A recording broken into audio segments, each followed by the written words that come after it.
Good morning, class 8th students. Today we will studying our chapter number 1st of our English reader book, The Best Christmas Present in the World. This is a war background story. I will explain you in the both languages. First of all in English and then in Hindi. In our previous videos, we have read about this story. Is that this story was a war background, the Germans and the Britons. So this is a story of Christmas Eve. Christmas Eve से पहले की घटना है इसमें, जिसमें पत्र के द्वारा एक सैनिक अपनी पत्नी के लिए उस दिन की यादगार यादें बताता है जो उसने अपने विपक्षी सैनिकों के साथ में गुजारी थी। So then someone I don't know who brought out a football. इसमें जिम मैकफर्सन जो कैप्टन है वो बात कर रहे हैं और बता रहे हैं कि मैं नहीं जानता कौनी कि ये उस दिन युद्ध के उस विराम के दौरान एक फ़ुटबॉल कहाँ से ले आई गई। Great coats were dumped in piles to make goal post. सारे सैनिकों के जो ग्रे कोट्स थे, बड़े बड़े कोट्स जो थे, उनको गिरा दिया गया और गोल पोस्ट बना दिया गया। गोल पोस्ट मतलब जहाँ पर कि वो लोग फुटबॉल का गोल कर सकें। And the next thing we know it was Tommy against Fritz out in the middle of no man's land. सबसे बड़ी जो बात थी वो ये थी कि टॉमीज़ के अगेंस्ट फ्रिज थे। यहाँ पर जो टॉमी शब्द है वो ब्रिटिशर्स के लिए यूज़ किया जा रहा है और फ्रिज जो वर्ड है वो जर्मन्स के लिए। ये फुटबॉल का मैच ब्रिटेन और जर्मनी दोनों के सैनिकों के बीच में था। वो ऐसे स्थान पर था जहाँ पर कि युद्ध हो रहा था। Hans Wolf and I looked on and cheered. Writer बोलता है कि हैंस वोल्फ और मैं मीन्स जेम्स मैकफर्सन, दोनों ही एक दूसरे को प्यार से देखते हैं, चीयर अप करते हैं, क्लैपिंग अवर हैंड्स, अपने हाथों को की तालियां बजाते हैं, and stamping our feet to keep out the cold as much as anything, कि हम अपने अंदर से और ठंड को निकाल करके गेम के लिए तैयार हो सकें। There was a moment when I noticed our breaths mingling in the air between us. ये वो क्षण था जब मुझे ये पता चला कि हम लोगों की सांसें भी आपस में मिल रही थी हवा के बीच में, हम इतने करीब थे। He saw it too and smile. उसने मुझे हमें देखा और हंसा। जिम मैकफर्सन, उसने बोला after a while I think this is how we should resolve this war. मैं सोचता हूँ कि हम इस युद्ध का निर्णय किस प्रकार से कर सकते हैं। अ फुटबॉल मैच, एक फ़ुटबॉल का मैच खेलते हैं। No one dies in a football match. एक फ़ुटबॉल के मैच में किसी की भी मृत्यु नहीं होती है, क्योंकि ये एक खेल होता है, ये कोई युद्ध नहीं होता है।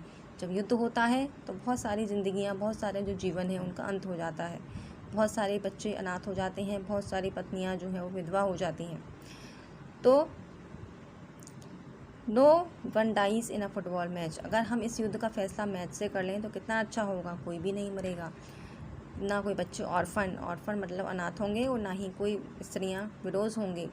I had prefer cricket I told him. क्योंकि मैं ब्रिटेन का था, ब्रिटिशर था, सो मुझे क्रिकेट ज़्यादा पसंद था। तो मैंने उसे बोला कि मैं चाहता हूँ क्रिकेट खेला जाए। Then we Tommies could be sure of winning. तब हम टॉमीज़ अवश्य ही जीत जाएंगे, क्योंकि we know that cricket is the national game of the England. Probably, शायद। We laughed at that. हम इस बात पे हंस दिए। And together we watch the game. और फिर हम दोनों गेम देखने लगे। सैड टू से कॉनी, ये कहना बहुत ही दुखद भरा है, कॉनी फ्रिज वन, जर्मन्स जो थे वो जीत गए। 2 goals to 1, उन्होंने हमारे गोल के ऊपर 2 गोल कर दिए। But as Hans Wolf generously said, लेकिन जैसे कि हैंस वोल्फ ने कहा, our goal was wider than theirs. हमारा जो गोल था वो उनके गोल से ज़्यादा बड़ा था। So it wasn't quite fair, इसलिए ये ज़्यादा अच्छा नहीं था। द टाइम केम, समय आ चुका था। एंड ऑल टू सून, सब कुछ इतना जल्दी हो चुका था। When the game was finished, जब वो हमारा खेल ख़त्म हो गया। The snaps and the rum and the sausages had long since run out. हमारे जो खाना था, हमारी जो रम थी और हमारी सॉसेजेस जो होता है वो क्रिसमस की ईव पर खाया जाने वाला पदार्थ होता है, इन सबको जब खत्म हो चुका था। एंड वी न्यू, और हम जानते थे कि इट वाज ऑल ओवर, कि अब वो पार्टी समाप्त हो चुकी थी। आई विश्ड हैंस वेल, मैं हैंस की बेहतरी की प्रार्थना कर रहा था। एंड टोल्ड हिम, और उसे बता रहा था, I hoped he would see his family again soon. मैं ये आशा करता था कि वो अपने परिवार से जल्दी ही मिल जाए। That the fighting would end, और शायद युद्ध बंद हो जाए। And we could all go home, और हम सभी लोग घर लौट जाएं। स्टूडेंट्स, जितने भी हमारे सोल्जर्स या किसी भी देश के सोल्जर्स सीमा पर लड़ते हैं, उनके मन में सदा ही ये बात होती है कि ये युद्ध क्यों हो रहे हैं, आखिर इन युद्धों का कारण क्या है।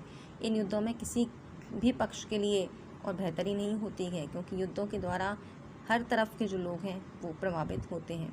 सो हर एक सैनिक ये चाहता है कि जो युद्ध होते हैं दुनिया में उनका अंत हो जाए और वो लोग शांतिपूर्वक अपने घर लौट सकें। I think that is what every soldier wants. मैं सोचता हूँ कॉनी, प्रत्येक सिपाही यही चाहता है। On both sides.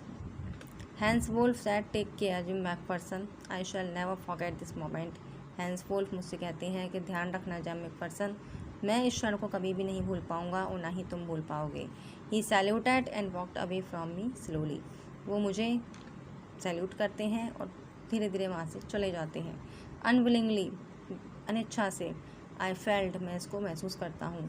He turn to wave just once, वो एक बार फिर से मुड़ते हैं। And then became one of the hundreds of grey coated men drifting back towards their trenches. और फिर काफ़ी सारी संख्या में जो ग्रे कोटेड मैन थे, जो जर्मन सिपाही थे, वो अपने अपने ट्रेंचेस में, अपने अपने खेमे में चले जाते हैं।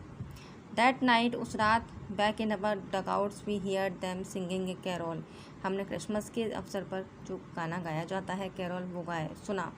And singing it quite beautifully, और उसे बहुत ही सुंदर तरीके से गाया भी। It was still a natch silent night, वो एक बिल्कुल ही शांत रात थी।